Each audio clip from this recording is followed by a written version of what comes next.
everybody, and welcome back to my channel for this Saturday morning, afternoon or evening across the world where you may be at. And today I want to talk to you about why do I do autism training. Well, this is quite a controversial video, a quite lengthy video, so sit back, relax, get a beverage of your choosing. So yeah, I decided to do autism training because it's something that I'm passionate about. Ever since I got diagnosed, there hasn't been really much support for females in my local area or online that I've noticed. So I researched a bit, I went into forums, websites, and I realised that the support for females was extremely lacking. And in my local area, there was no support to understand myself or get to know other females on the spectrum. So I decided once I'd got diagnosed with the support of my dad and other people that I would look into do autism training. And luckily, when I got to become part of my local adult autism service, they asked me if I wanted to become a volunteer for them, in which case I jumped at the opportunity because I've been out of work for a while, and I thought, you know what, this would be a good way of communicating, getting the message out there to teach people, train people about what autism is and how it affects not just men and boys, but females and women who are on the spectrum and girls on the spectrum. So I've been doing that now for around eight and a half years. And I've learned so much about myself, how to communicate, how to effectively communicate to professionals, especially nurses, doctors, mental health consultants, mental health practitioners, other autism experts that are in that field of work. And I've been able to talk to counsellors, local politicians, people who may come across people on the spectrum or work with people on the spectrum, because autism is such a vast condition, a vast spectrum. Everyone on that spectrum is different, their needs are different, their abilities are different, their talents are different. And again, I think that the reason I decided to do autism training is because it's something that I live with, that I've been diagnosed with since the age of 25. I'm now nearly 35. And I think it's important to tell people how I live with it every day, how I experience my autism. This, again, is from my own experience. I don't speak for everyone on the autism spectrum because it's quite frankly impossible.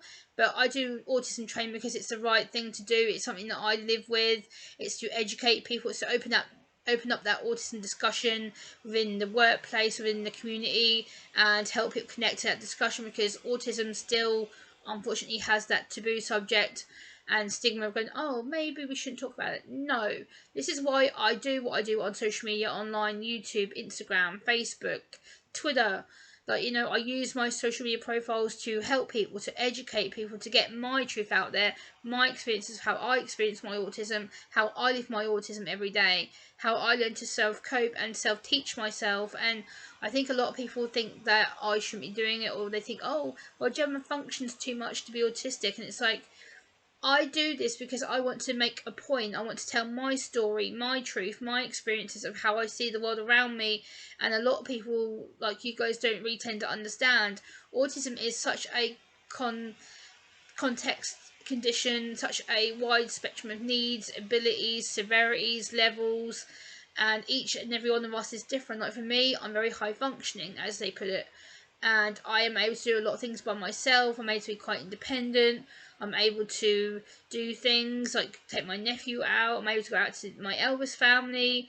I'm able to go out with my dad to the local pub. But again, these are things that are pre-planned. They are pre-organised. I often have a lift when I go out, or I know what I'm going to be doing because I have that all scripted and planned, so I know not to get my anxiety up or my sensory overloads overwhelmed or my anxiety overwhelmed. But doing the training has really taught me that there is such a stigma attached to autism, especially with regards to females and ladies on the spectrum, because people say, oh, well, you mask it too much, or you function too much, or you can't be autistic because, you know, you don't have the traits or the behaviours or the physical anxiety within. It's like, well, no, that's not right, because we don't present the same way as men, boys, males, because we have different behaviours with different people. So my training is specific to me, my experiences, what I go through every day.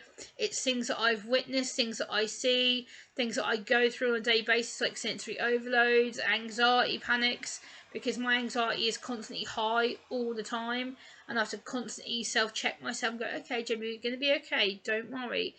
And, you know, it is hard because a lot of people don't understand why I do the amount of talks that I do in the local area for people. Like, again, I've worked with counsellors, politicians, nurses, doctors, mental health consultants, psychologists, psychiatrists.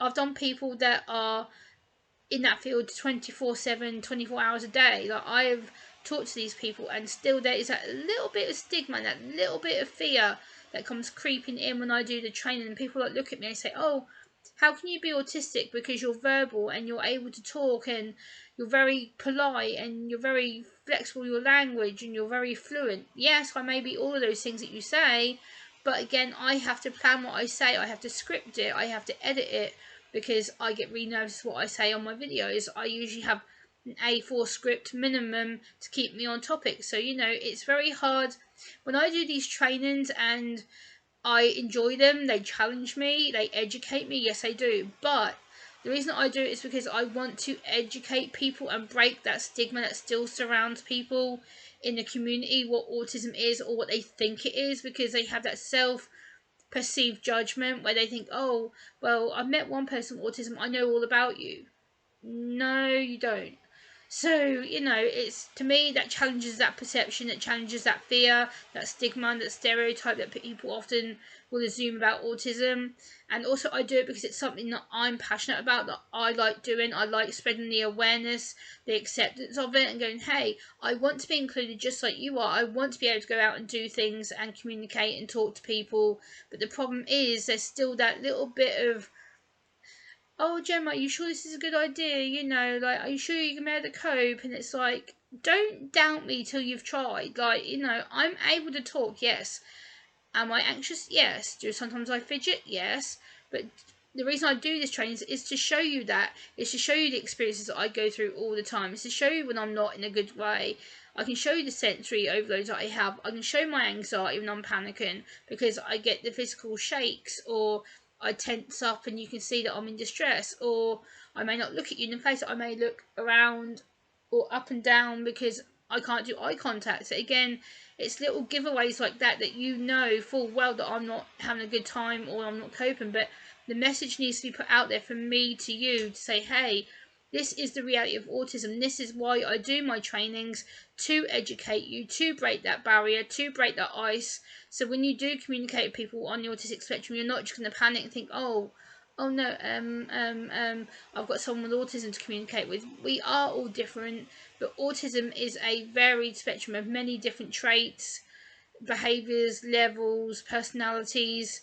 We are all different, and the sooner that you get that in your heads and you're able to understand why I do what I do, the better, because it helps me to feel less anxious and less stuck, like you're going to judge me. So when I go into these places of workplaces and politicians and council buildings and mental health buildings, I don't have to feel I have to put my defense up and go, "Oh, I've got to be careful here because these people are going to judge me, or they're going to try and hurt me, or they're going to try and label me."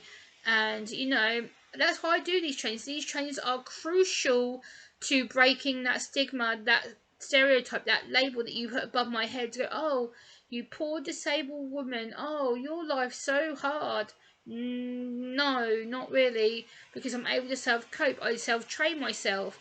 I'm able to succeed successfully because I go into places where you are working. I'm like, "Hey, let's sit down and have this discussion, because if I don't do these trainings, you will never know how to communicate better, and I will never know what it's like to communicate with people who don't understand what my life is like and don't understand my limitations that I have."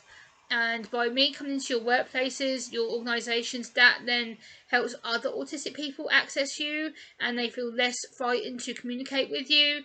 Places like the railways, libraries, dentists, doctors, inpatient units, outpatient clinics, inpatient hospital units, like day surgery units. Like, I want to communicate with you. Ambulance staff, you're a number one that I want to speak to. Ambulance staff, anyone to do within the NHS, the mental health fields. I'm kind of aiming this at teachers as well. Teachers, you are another one that I want to talk to, because there is so many kids and young adults that you're working with that you are communicating in the wrong way. I do my training because it is so important for me to get my voice out, my experiences out there, and it's important for you to learn to understand me and better communicate with me, making it less overwhelming for me to think, "Oh, they're not going to listen to me again. Oh, I have to repeat myself, or I'm feeling judgmental, or I'm feeling scared because you're going to put that label around my head. So the reason I do these trainings is because I believe in doing the right thing. I believe in educating people, advocating my rights, advocating my basic human rights that I know that I'm allowed to do. And I think if we don't have that discussion, the stereotype on autism is going to get a lot worse over the next few years, because there is already that stereotype that exists, unfortunately. So, yeah, I think the reason I do the trainings is to gain self-confidence, self-esteem. It's to feel good that I'm helping people out in the locality that I'm in, and hopefully I'm breaking that stigma for myself and also the other people I may associate with. So please let me know if you do autism trainings by yourself, or if you would like to, and put some comments down in the comment section, and I will see you on the next video, guys. Bye.